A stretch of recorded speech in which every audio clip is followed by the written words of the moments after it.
Pemirsa, mulai Kamis kemarin di Kota Lubuk Linggau telah menerapkan tilang etle dan dalam penerapan tersebut juga dilakukan sosialisasi selama 2 hari kepada pengendara motor dan juga mobil.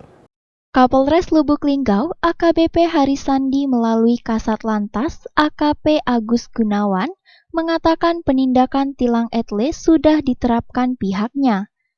Dan penerapan itu seiring dilakukan sosialisasi selama 2 hari kepada pengendara motor maupun mobil. Kemarin tanggal 11, Kasat Lantas melakukan penindakan. Namun, untuk saat ini, Kasat Lantas dan anggota lainnya melakukan sosialisasi dulu bahwa dalam waktu 2 hari ini akan diterapkan penindakan melalui tilang etle.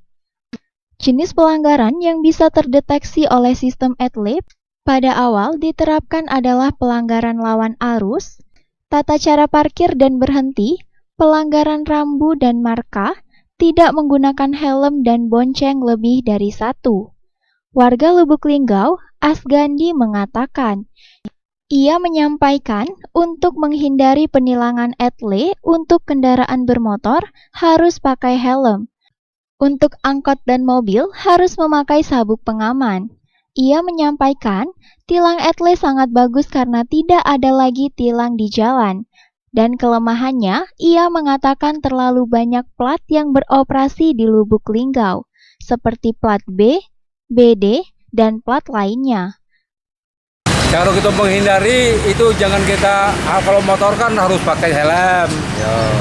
Kalau angkot kan harus lengkap, apa yang pakai sabuk pengaman. Ya, kalau untuk kendaraan bermotornya harus pakai helm, kaca pion, lampu sen. Harapannya itu apa, Pak? Harapannya memang bagus. Kalau elektronik kan tidak ada tilang lagi di tengah-tengah jalan, tidak ada lagi razia di tengah jalan. Tapi yang susahnya, yang sedihnya itu motor-motor yang plat B, mobil plat B ini operasi semua di Lubuk Linggau. Terlalu banyak, Pak ya? Terlalu banyak. Tim Liputan Silam Pari TV.